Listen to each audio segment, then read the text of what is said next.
On today's podcast, Bubba Carpenter's in studio. We'll talk Razorback baseball, another series loss, this time to Florida. What went wrong for the Razorbacks? We'll look ahead to this week's Series 2 against Missouri State and Texas. But first, a word from Kendall King. At Kendall King, we're proud of over 4 decades of design.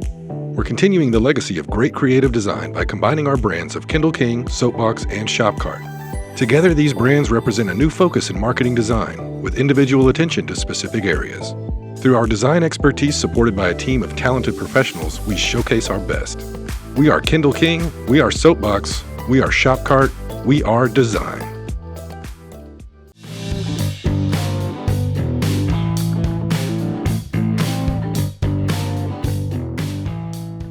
You know, a lot of coaches say this is Arkansas's best team that maybe Dave Van Horn has had, or certainly one of the best.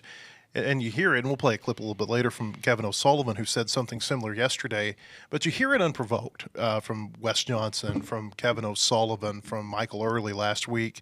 And I guess maybe sometimes it's easier to say it when your team wins to compliment your opponent. And I go there to say I never thought we would be comparing anything that happened in 2025 to 2016, but that was the last time that Arkansas lost 3 series in a row. Just kind of goes to show you how rare of a stretch the Razorbacks are on here, that it's been 9 years since they lost 3 in a row, losing to Florida 9-5 on Sunday to drop the series. And Bubba, these last 3 series, they've all gone to a rubber game, and the rubber games are just bouncing the wrong way for the Razorbacks. What did you see this weekend? And maybe more in general, what are you seeing in these games 3 that are not allowing them to finish off the series? Well, to your first point, when that many people, like we've had a lot of great teams here at Arkansas, but I don't remember this many SEC coaches saying this is the best team. Like you said, a lot of coaches will just say it because that's the nice thing it's to unprovoked. do. And that's what the interesting thing was with O'Sullivan yesterday, was that it was just him saying this. It was not, hey, coach, tell us what you think about Arkansas. I mean, and obviously, you know, he's not the he's one of the more pricklier, I guess, coaches, you know, a little more rough around the edges. Yeah. And so for him to give that kind of, you know, saying, I just thought it was kind of interesting, especially in light of the fact that Arkansas had lost their 3rd series in a row. Yeah, and I think him and DVH have a really good relationship. Yep. But I think him saying that unprovoked says a lot about this team, and he's not the only coach that said it. And there are a lot of people out there, you know, a lot of the national guys that have looked at our team and said this is the best team we have. But to your question about what went wrong in the rubber game, I think you have to backtrack a day and say, well, what went wrong on Saturday? Mm-hmm. And you can even go a day farther and go back to Friday. But for me, I think the key to the series is Gackle not being able to finish the game on Saturday. Got a 6-0 lead. If he can finish that game on Saturday, we don't have to use Jimenez. You know, we already got him up twice. I mean, I understand it completely. A lot of people question, well, why did they bring him in? You already got him up twice. You got to bring him in the game then.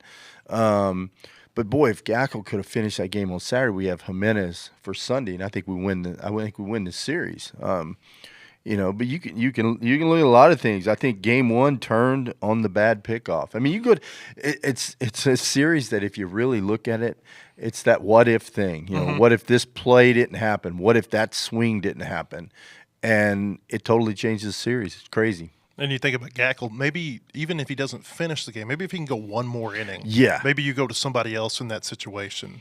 Yeah, just get us to a position where, you know, we can go to a McIntyre, or, you know, we'd already used Fouch and Dylan Carter on Friday. Mm-hmm. They're both good on Friday. You know, you just needed a little bit more from Gackle, and he wasn't bad. He just wasn't sharp. You know, in the inning they pull him, you know, I think he walked 2 guys in a row, and, you know, you get to the point where in the SEC, a team like Florida can strike really quick. So you can't wait too long to make that move. In a perfect world, you try to give him one more hitter to see if he can figure it out, get a double play ball, but you just can't take that chance. Well, and he had done that at an inning earlier in the game, I think in the 5th inning. Arkansas scored a bunch of runs, and then he comes back out, and he's not anything, you know, looking like what he did in the 4th inning. And I think he had walked a couple, maybe hit a batter, and they get a double play that changes that inning. But to your point, with a lineup as good as Florida's is, you can't rely on that to happen multiple times. Yeah, and if our backs were against the wall, Jimenez would have come back on Sunday. He could have pitched again, but there's no need to. We need him healthy at the end of the season when it really matters, and I think that's the key. If I think you look at Florida, look at the way they use Clemente.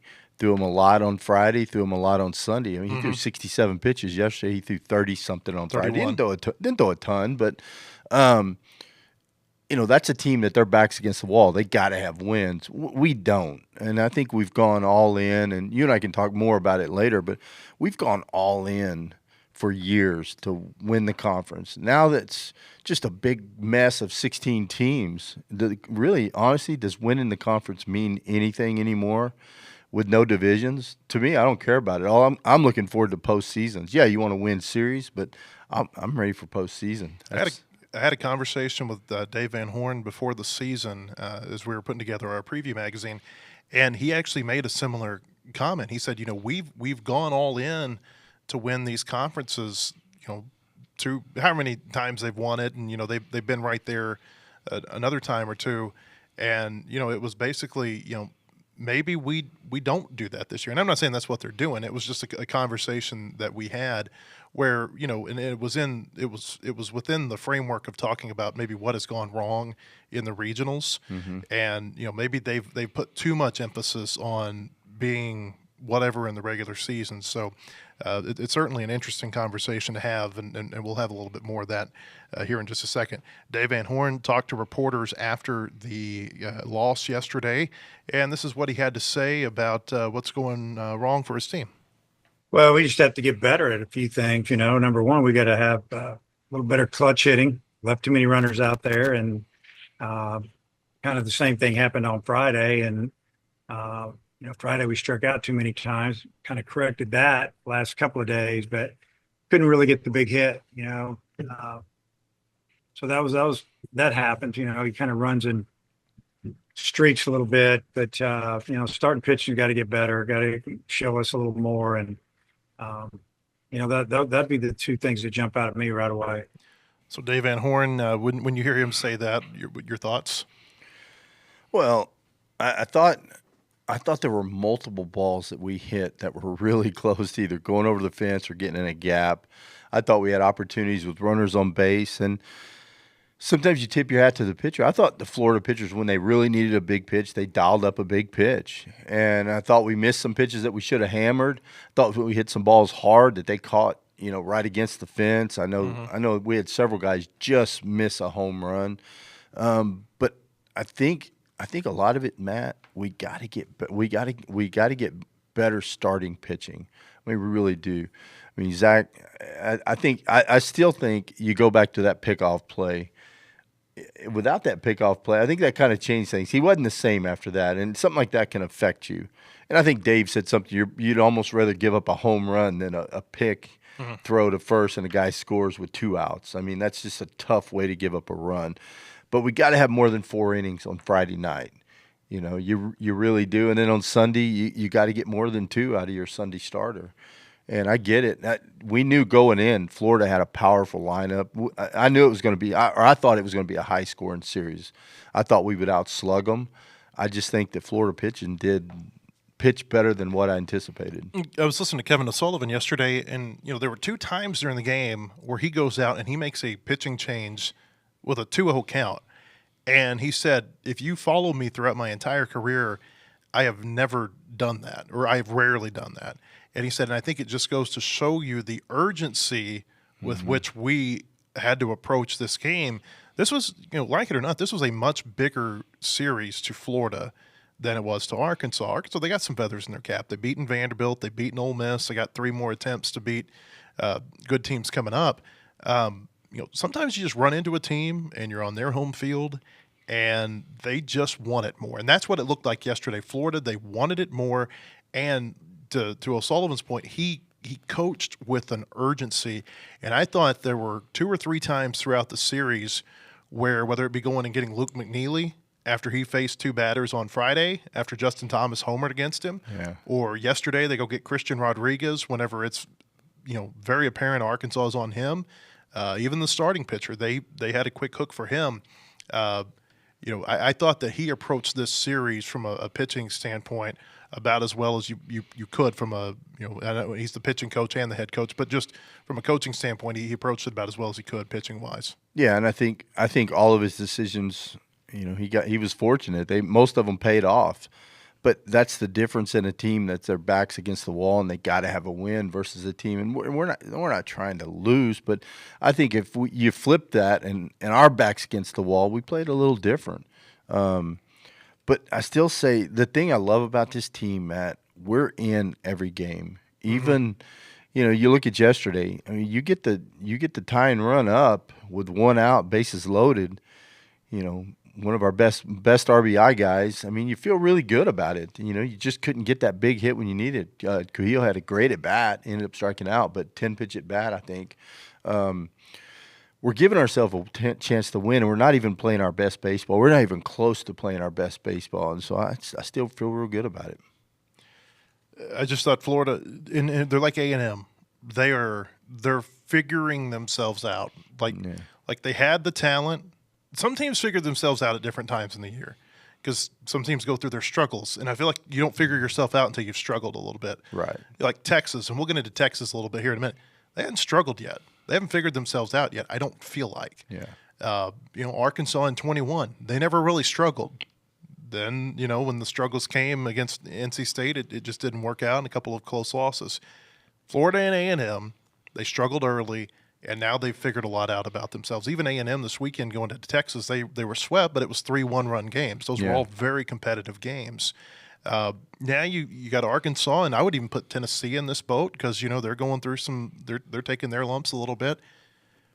What did they learn about themselves during this stretch, and are they able to learn and apply what they've learned as the postseason comes along? Because I don't think Arkansas is a bad team. I don't think Tennessee is a bad team. I just think this is baseball, that you run into a stretch of games where you just don't play your best. I thought I was watching Tennessee LSU the other night, and I can't remember if it was Dave Neal or if it was Todd Walker who made this comment, but it was one of them, and they were talking to each other about it. They said, you can go through a bad 10-game stretch and still be a good team. Still be a national seed, all these different things. You can't go through 2 of these 10-game stretches. And so I think that's what's key now. Arkansas, they've had their stretch. What do they do with that moving forward? Well, we got to get better. Yeah. I mean, but there's such a small margin for error in the SEC. You referred to the Texas sweep. Everything went their way. Late in those games, everything went their way. I mean, A&M, we say it about Arkansas all the time, like one swing could have changed that game, just one pitch. I mean, that could have been the opposite. A&M could have swept Texas. But back on our team, I think it's just a matter of continuing to get better. I think Maxwell being out of the lineup was a huge hit to the team, just like Souza was. But I think when Maxwell came out, there's a little hole there in right field. I think Carson Bowles come in and did a good job. Kendall's still struggling a little bit, but you got to have production out of your outfielder. Your outfielders have to drive in runs. I think it goes back to you got Gage Wood getting healthy. Gage looked awesome, by the way. Mm-hmm. I mean, the fastball was electric. Hit 98 multiple times. Just they couldn't catch up to it. I think you get Parker Quill back. Hopefully Dietz get healthy and get in there. I mean, I'm still 100% in on this team. I think this is a team that when postseason rolls around, you don't want to play us. And what we got to do in the meantime is just keep going out and getting better and getting that big hit, which we've done up until this point in the season. We're in a little bit of a funk right now, but I think the injuries have something to do with it. Do you think the quality of at-bats have decreased in the last couple 3 weeks? I think we have ups and downs. I think we get a big lead and then we don't. I don't want to say we're giving away at bats. I don't think we're locked in as much. But we'll have a big inning and then the next 4 innings are zeros. Mm-hmm. And I think we're not stringing together good innings. We have that one big inning. Like Florida gave us some runs there. You got to admit that one inning was ugly. They gave us some runs, but we took advantage of it. That's what good teams do. Now we have to keep building on that and not shut it down after that one big inning. Let's try scoring. It's sort of like Florida did yesterday. They just kept scoring on us. I mean, we couldn't keep them from scoring. They scored almost every inning except one. That's what we need to get back to. And they did that for a good portion of the year. Right. Dave Van Horn talked about the offense yesterday after the game, and this is what he had to say. You can't just sit around and hope you hit the ball out of the park. You gotta hit some singles every now and then. And there were a couple of times we needed singles. We didn't need to be, swinging for the fence. And we've done a pretty good job with that this year, fighting with 2 strikes, getting pitchers' pitch counts up, and maybe hitting a single here and there. But give Florida credit. They came out and they just outplayed us today. And, and he mentioned another point during yesterday's Zoom that it felt like they kind of waited around till the 8th and the 9th inning to do this. They got some hits in the 8th inning. They got some hits in the 9th. They had a home run taken away. You saw the play. Hayden Yost made an incredible catch at the center field wall to take one away from Kahia Waloy.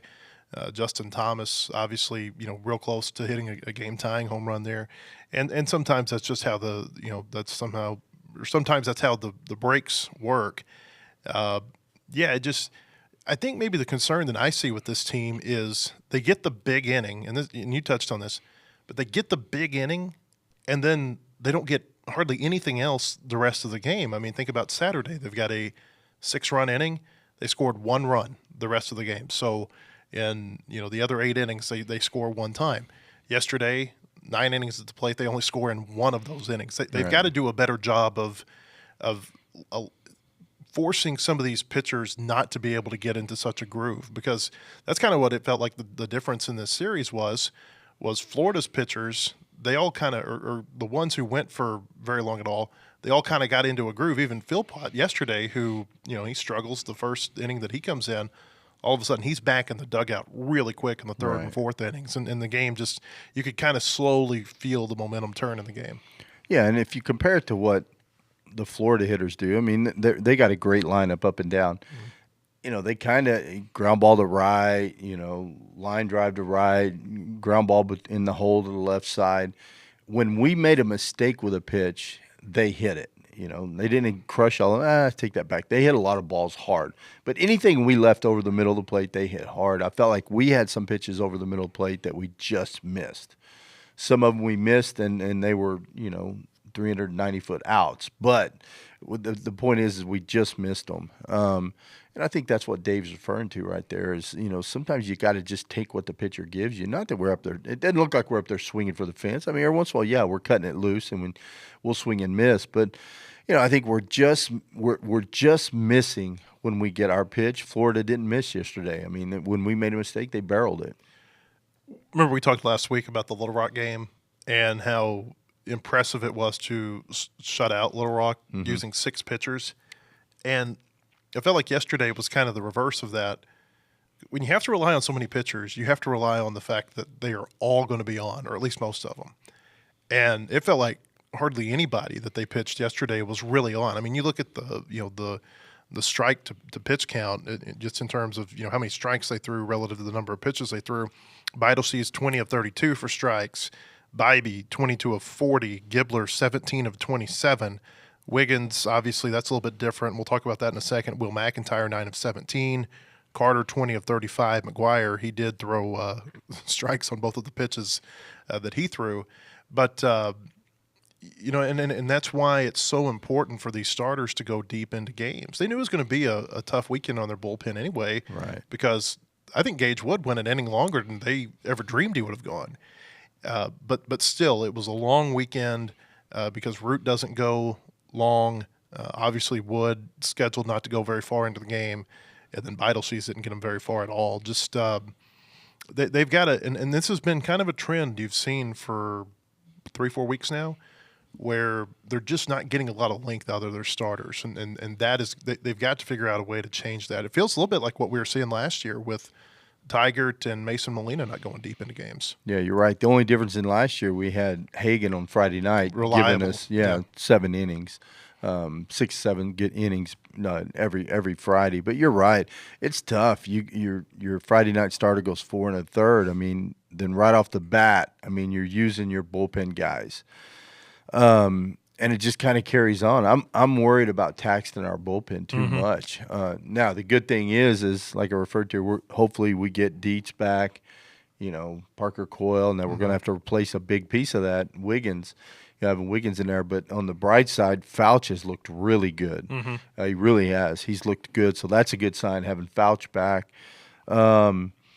It's just. The bottom line is you got to have more innings out of your starters. You really do. What are you seeing out of Root in particular? That's because it feels like he'll have a stretch where, like even the first couple of innings against Florida, he looked really good. Yeah. And then all of a sudden, there's like this 30 pitch inning that just totally wrecks his outing because he gets his pitch count up too high. Yeah, I think so. I think he's got. I mean, the thing is, he's got 5 pitches he can throw for a strike. And he's a guy that's frustrating to hit because he can throw any pitch at any count. The problem is if he leaves one up, it's going to get hit hard. I think he's got, 5 pretty good pitches. He doesn't have that one wipeout pitch. You don't need it though. He's just got to be able to hit his spots, and if he doesn't hit his spot, he gets hit. And but I still like Zach Root. I mean, I think I think he's got a chance to keep getting outs for us. He just got to. It's hard. It's easier said than done, but just try to avoid the mistakes and the unforced errors, like the pick. The pick just changed the whole feel of the game. It really did In a lot of ways. Yeah, changes the score, but then you lose Maxwell. You lose Maxwell. That's what I was getting ready to say. That and I think you combine those two things together, you lose your right fielder on a play like that. That's tough to swallow. It's kind of like the play that you lost Souza on. You're like, well, doesn't have to happen. The ball usually any other field that's a home run and he's not on second, but still you shouldn't go to second to third on that. You end up losing him. You can't dwell on it. It's over.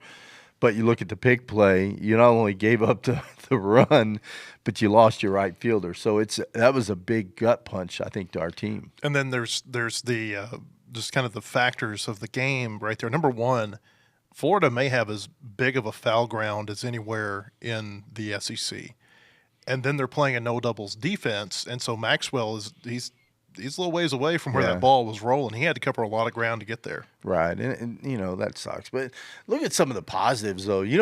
I go back to remember we talked about the frames of the camera on the in the Georgia series, the ball off the left field wall. The eagle, what do they call it? The Hawkeye camera or the eagle eye? Yeah, well, I said some sort of bird. So I compared that like the Zapruder film where Davalon goes to play the ball off the wall. It takes 4 bounces instead of 2. It didn't really come off high. Look at the ball down the line, the cutoff play to Vaheva. It was awesome. That's textbook right there. The ball's rolling. A lot of guys will grab it with their glove and transfer it. Davalon grabbed it with his bare hand, came up and made a throw. Vaheva put his body in position to short hop, make a perfect throw to play, perfect tag. Things like that pump me up because those are plays that are executed perfectly. So, those things keep me excited. And it was late in the game, and you think about how one game affects the other. I thought because they shut out Florida on Saturday that Florida might come out a little bit flat. They didn't have Colby Shelton, their outstanding infielder. And through 2 innings, like, okay, I feel like this is going the way, and then something just changed. Yeah. Let me ask you this, and I'm not trying to make an excuse. It's just you notice when things go differently, you notice little things. Temperature in Florida this weekend, I think 90 for one game, 92, 94, 95 yesterday. The heat and humidity, when you haven't played in that, does that get into your legs a little bit? I don't know. I'd like to say yeah, but I like hot weather. The hotter, the better. Every team I've ever coached, if it's going to be 95, I look at it. I look at my guys and say, guys, it's only 95 today. I wish it was 100 because it doesn't affect us. It affects them. Maybe it does because the first time we played in humidity. Well, Florida's used to it because that's what they practice and they play. And and again, it's just a question. I don't know if that's a factor or not. But you played big time baseball. I've not. Yeah, I don't. I loved hot weather. The hotter, the better. It didn't bother me. I think it affects some guys. It affects some pitchers. To be honest with you, it affects them a little bit more. Um, but yeah, maybe it did have an effect. But I know we did have some warm days last week. Of course, it's not Florida, Florida heat. heat. That Florida heat with Yeah. the humidity and all that. It's different. So maybe that had an effect. But yeah, I don't know. So I was listening to Dave Van Horn on the pregame show yesterday. He said with Gage Wood, he was asked by Phil, what are you like what are your future plans for him in terms of how long you can extend him now? I think they wanted him to go max 45 this week. And so Van Horn said, maybe 50 or maybe a little bit more. So, we'll say 50 to 60 this week.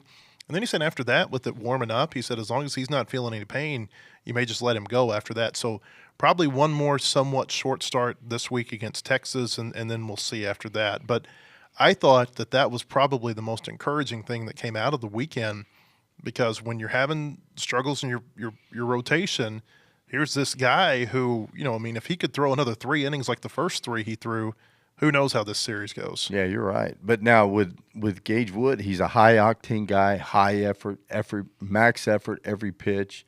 It's a little different him throwing, 80, 90 pitches versus Zach Root, smooth, under control. So yeah, but boy, I tell you what, he did look really good. But you stretch him out a couple more innings, and once again, you go back, and I say it all the time. It's about getting 27 outs. But you want to get, when you get a chance, like look at Saturday. Saturday, we had a chance to get a win. We win it. We got the win because we knew we had it right there. We went with Jimenez and got the win. But, if Zach Roof gets us another inning and a third, 2 innings on Friday, then we've got Carter or Fouch, either one, to bring in on Saturday. It's so crazy how every game affects the next game. And I mean, that's why it's tough being a head coach, and DVH, Hobbs, and Thompson, they got their work cut out for them, because you kind of have to look ahead. But when you get a chance to get a win in the SEC, I think you got to take it. And we said going in, Matt, that we knew we were playing a Florida team that was playing well. I mean, we were catching them at the wrong time, just like we caught A&M at the wrong time, last weekend. Okay, so one thing before we hit our first break, Arkansas has been so good in the regular season the last several years. I mean, name a regular season they weren't very good. Yeah, 16. It's been a long time. Really, because they've been a regional host every year except for 22, and it looked like they were going to be a regional host that year up until the last weekend or two of the season. You and I have talked about this. It seems like there's not an appreciation for being good in the regular season. Like, nobody cares if you were the number 3 national seed or the number 5 national seed or the SEC West champion. They're looking at, well, what did you do the regional weekend? Did you get to Omaha?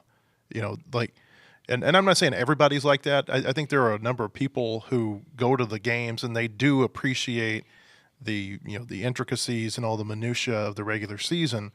But I think there's a lot of people on the whole who are just like, what'd you do at the end? Yeah. And so balance that for me. I mean, because now you see a team that may not be having, and it's not like they're bad in the regular season. I mean, they're 14-7 in the SEC.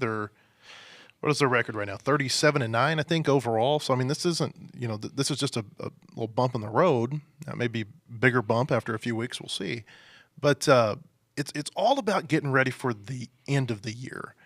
And so I don't know. I don't know that I don't know what the panic level should be about this bump in the road in the regular season. If you think you've got a good team that's got a potential to win in the postseason, and what's been the argument against Arkansas the last few years has been offense, right? Yeah. I mean, they got a lineup that, if they get 2 or 3 guys going even at one weekend, all of a sudden they're going to be an awfully tough team to beat. Well, we're still leading the SEC in hitting. Out of 16 teams, we're still in second place. We're tied with LSU for second place in the SEC. I would like to see the SEC standings if you took Missouri off of everybody's statistics. You know what I mean? I'd like to see it if we went back to just 2 divisions. Yeah. I mean, I'd like to see unbalanced. Yeah, it sucks. I mean, it absolutely sucks. But, I mean, it is what it is. You can't control it. The word panic never comes in my mind. I never think that. I'm fine. But here's what gets me, Matt, and you've heard me say it multiple times. You and I talk about it all the time. I get so mad at the end of last year. I don't know how many people say, "Oh, another disappointing year for the Razorbacks," and they're texting me or I see them in person out at tournaments during the summer. I'm like, "Whoa, we won the SEC. Y'all get that, right? We've won the SEC West 5 out of 6 years. It's not another bad year. It's a great freaking year." Almost messed up there. We got a bleep button. Okay, good. We almost had to use it because I get so fired up about it. And people don't get it. I shouldn't say people. A lot of fans don't get it.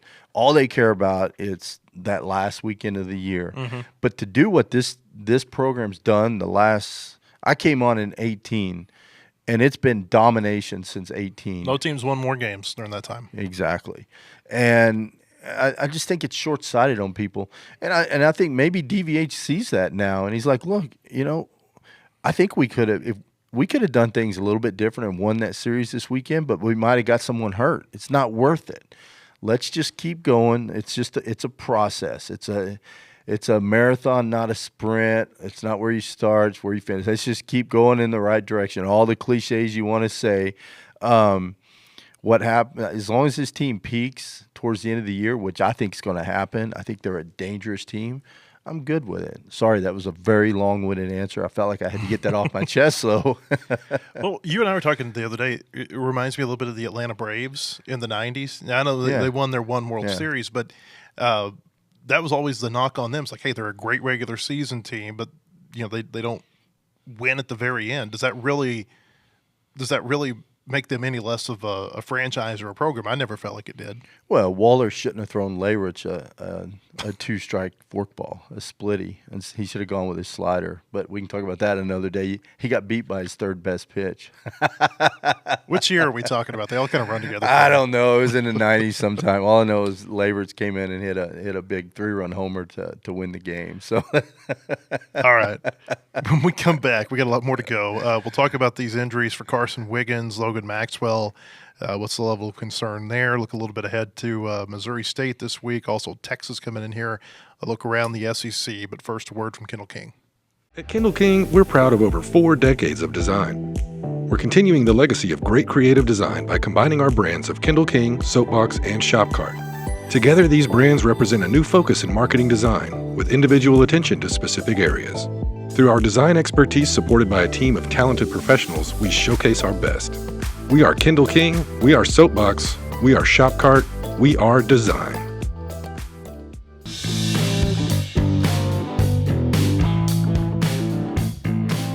Hey, welcome back. I want to tell you about our friends at Bentonville Glass. They've been serving their communities since 1971. Committed, professional, versatile.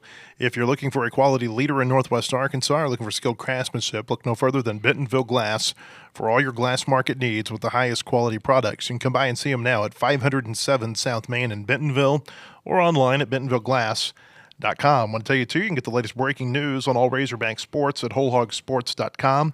Most in-depth source for all Razorback sports with analysis, latest in recruiting, unique stories on all your favorite teams. Subscribe today at wholehogsports.com. Hope you'll subscribe to our podcast. You can find us on Apple by searching Whole Hog Sports, or you can find our YouTube Whole Hog Sports video page and subscribe there. Bubba's in studio each Monday and Thursday during baseball season.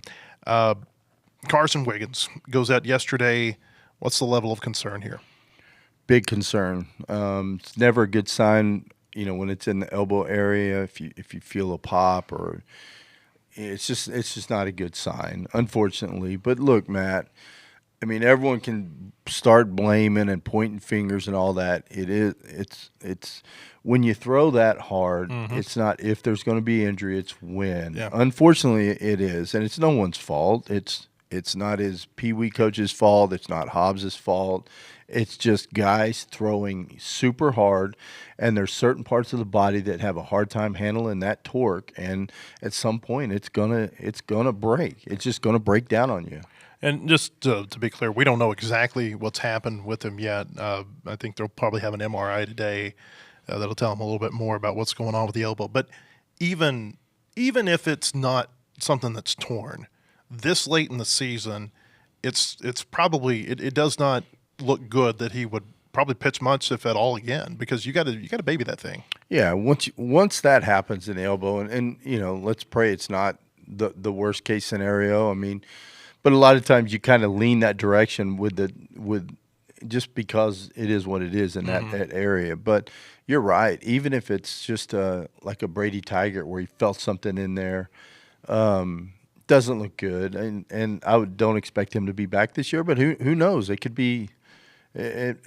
Maybe it could be something different. You never know. And then I like to be as optimistic as possible, but I'm a realist, and honestly, I'm not thinking we'll see him again this year.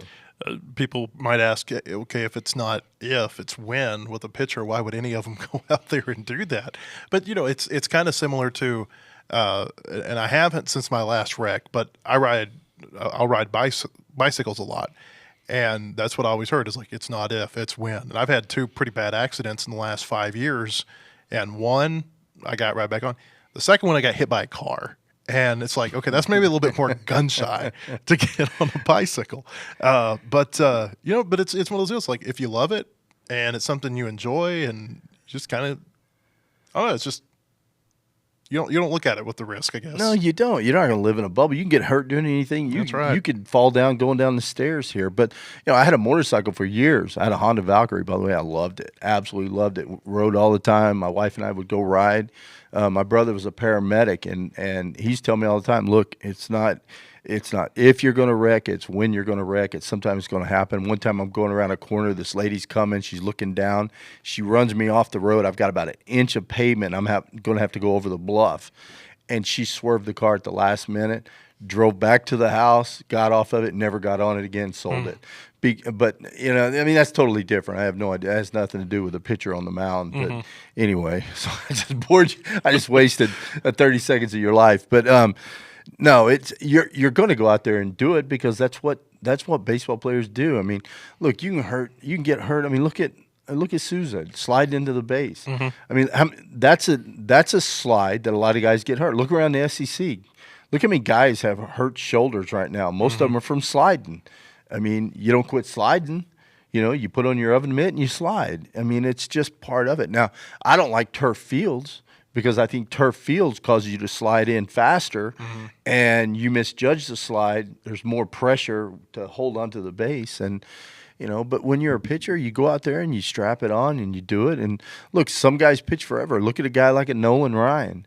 He threw the ball every day, and he pitched 100-something pitches every time out. Never got hurt until right at the end of his career. Even when he was a Rangers executive, he went out and threw a first pitch off the mound. Yeah. He's like 60-something years old, and he's still pumping 90. I guess I shouldn't say it's not if, it's when. There's guys that don't get hurt. But it's, look, it's rare. It's a different game today.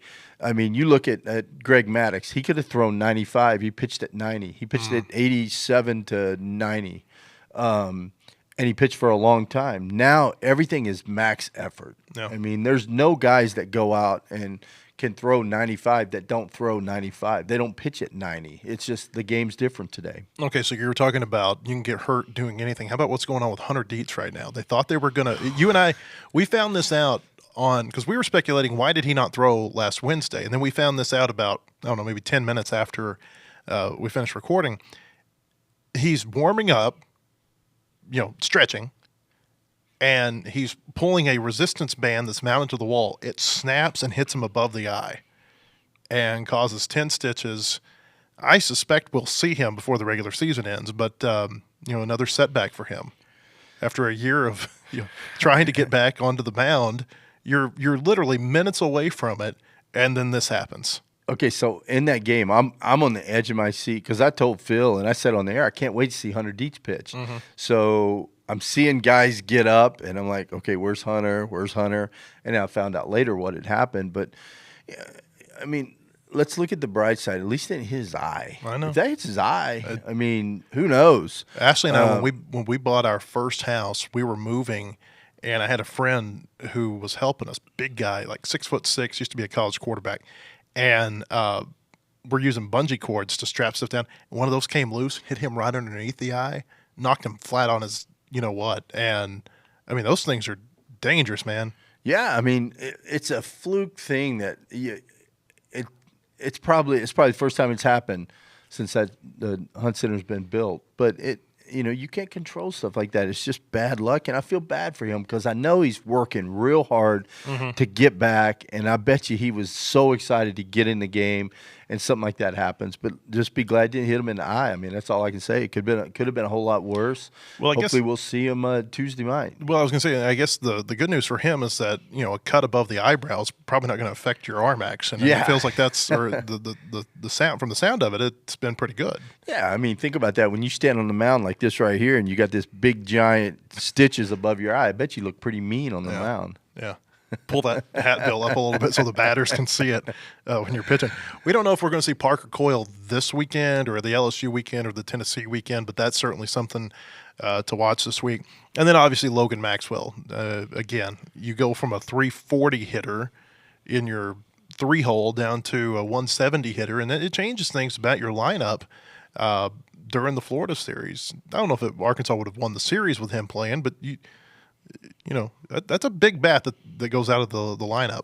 I think so. When you lose a 3-hole hitter, lefty, they had a lot of power right-handed arms that Maxwell hits well.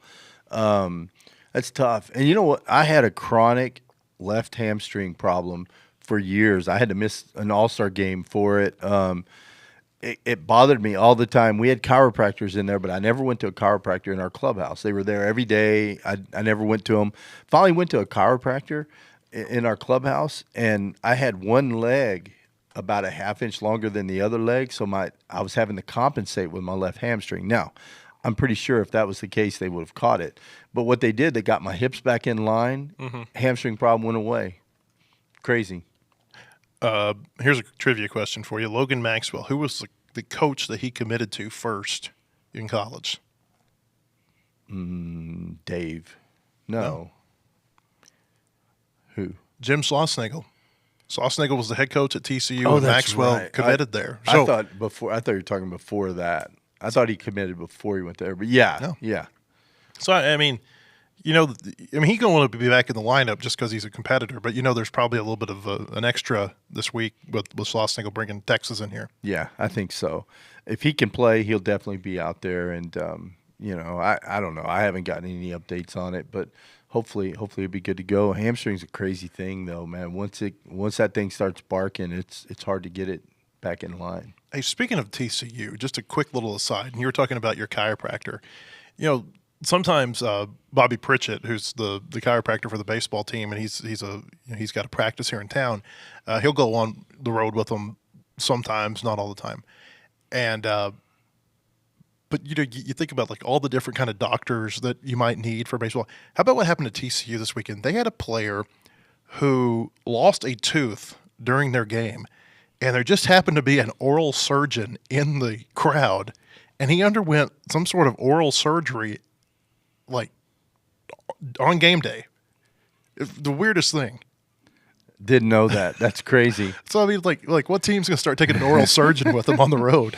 Okay, I hate to be a topper, but did you see the 10-year-old kid that got hit in the face with a pitch? No, I did not. Spit his tooth out, threw his bat down, and ran to first. I'm like, I want that kid on my team. I want to find out who that kid was. The kid's a freaking beast. Hit him right in the face, and he spit his tooth out and ran to first base. Did he go back and get it so the tooth fairy could bring him No, something? the umpire got the tooth, picked it up, and took it over to his coach. Get that thing in a baggie and put it underneath the pillow. We need to talk to DVH. We need to sign that kid in a few years. What would he be? He's 10 now. He'd be a 20. Yeah, I don't know. You're better at math. Little ways away. Yeah, you're Rain Man. They need Maxwell back in the lineup, though. It changes. No different than – well, anyway, it changes the lineup when Maxwell's not in there. Oh, absolutely. And I like Carson Bowles. I've always been in on Carson Bowles. I say all the time, you can tell a lot about a guy, the way he takes pitches. Boy, he takes pitches the right way. He can hit the off fields.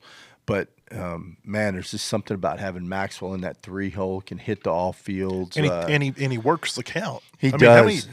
Almost every time it feels like he goes to the bat, it's going to be a 3-2 count. Yeah, unless he sees something early that he likes. And think about this team. When we're going the best, we're getting that starting pitcher out of the game early because we're working the count. We're swinging on our terms. I say all the time, first 2 strikes are yours, third strikes are the team.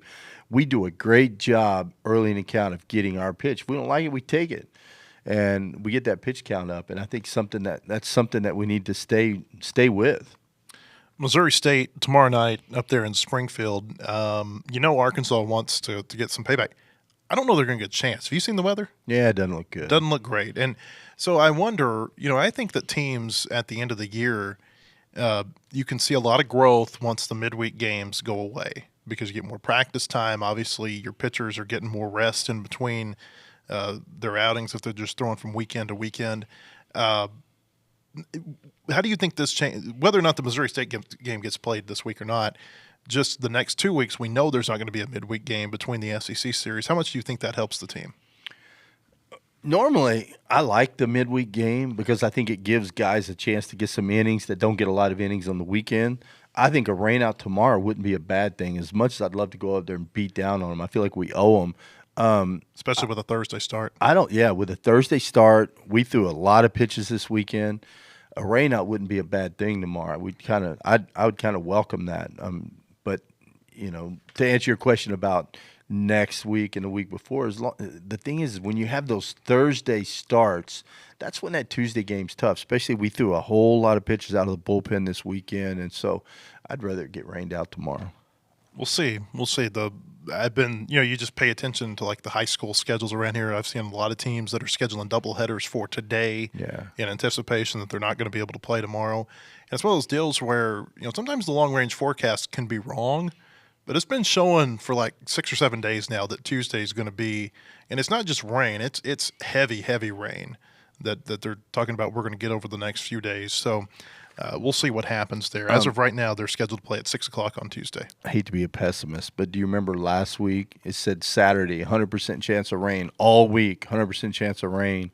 I know. We played 2 on Friday. It doesn't rain at all on Saturday. I'm out there fishing. Well, then Sunday, I'm sitting in my house, and I'm like, man, that wind looks really strong out there. Turns out there's a tornado like a mile up the road that never gets warned. So the forecasters are not always right. They knocked off a bunch of roofs not far from our house. But we'll see if Missouri State, if they can play this game. I don't know that it's the worst thing in the world that they don't play this game right now, especially they played 2 midweek games last week against Little Rock too. Yeah. And I think that had a little bit of an effect on the bullpen and maybe just how fresh they were. Texas comes in here this weekend.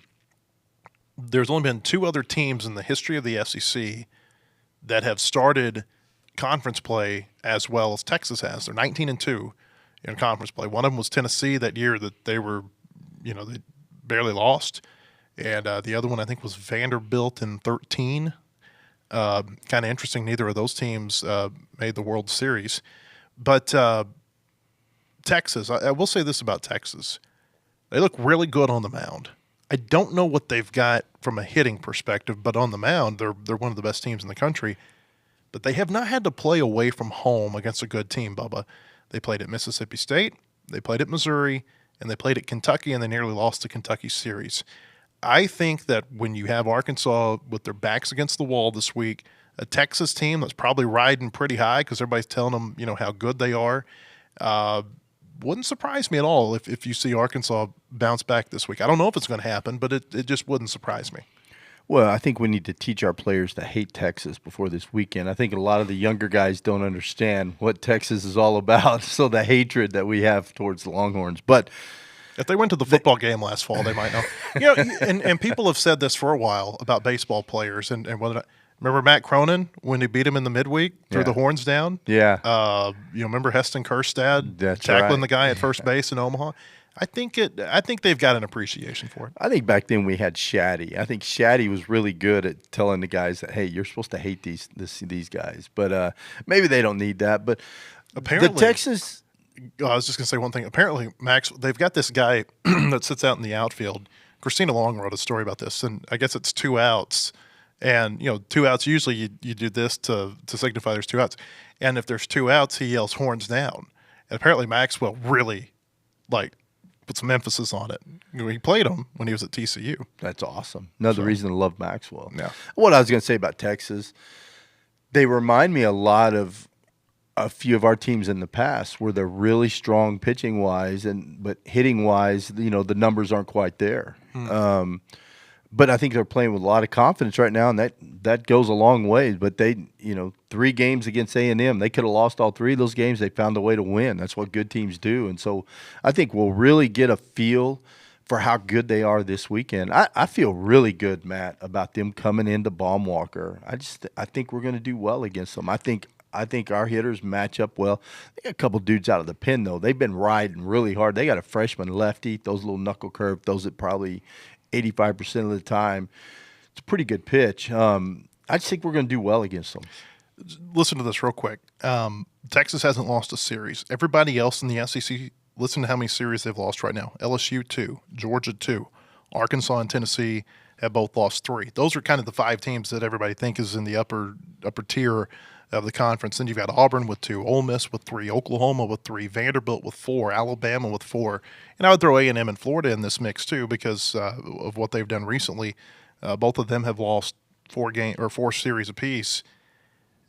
People don't like to hear this, but in the SEC, anybody can beat anybody, it feels like, on any given weekend unless you're playing Missouri. Yeah, you're right. I mean, I was getting ready to pull up do you have the rankings there? The standings or the rankings? The standings, sorry. Yeah, I've got them right over here. Go ahead. I was just going to say, I was going to look at Texas is quite a bit ahead. They're 19-2. I think the next closest, Arkansas and LSU are the next closest at 14-7 apiece. So my whole point about this, the way this new system's set up with the 16 teams, don't get me going again. You go all the way down. You look at Georgia down here in, what are they in, 8th place? 9th place. Auburn's playing really well. Oklahoma's got talent. Kentucky. I mean, look how far Florida is down there. Florida could win a national championship, but look where they are in the standings. Well, you also get a little bit of a discrepancy in how the schedule goes, and Texas got a massive, massive scheduling break this year. Listen to the teams they got at home. They got LSU at home. They got Georgia at home. They got Auburn at home. They got Texas A&M at home, and they got Florida at home. Yeah. Arkansas is easily the hardest place they got to go. After they go here, they go to OU, who's been pretty good, but up and down this year. But like I mentioned, their 3 series to this point in time on the road have been Kentucky, Missouri, and Mississippi State. Wow. So we'll see. But I think they're a good team. I just don't think that they have not been road challenged yet. But and I agree. And I guess the computer supposedly spits out the schedule every year. Our schedule is the toughest. I mean, we got the short end of the stick, but I think that makes us better when it comes to postseason. I'd rather play these teams now. It'll make us better. Look at A&M though. They're 13th out of 16 teams. Am I looking at that right, or 12th? It doesn't matter. They're down there. They're down there, and you got Florida right in front of them. I mean, those teams could win a national championship. That's what's crazy about the SEC. People don't get how hard it is. Well, it was Florida last year. I think they were 13th in the league, 12th or 13th, something like that. Yeah, they were a win away from winning the national title. So you just never know. It's all about playing your best at the end of the year, not necessarily about playing your best now. And I think teams that are going through struggles right now are going to be better off maybe than the teams who everything looks real fine and dandy. We'll see. Bubba, appreciate you being here. Yep. Bubba will be back in studio on Thursday. We'll have another podcast tomorrow. Hope we see you at our website, wholehogsports.com. Until then, have a great day, everybody.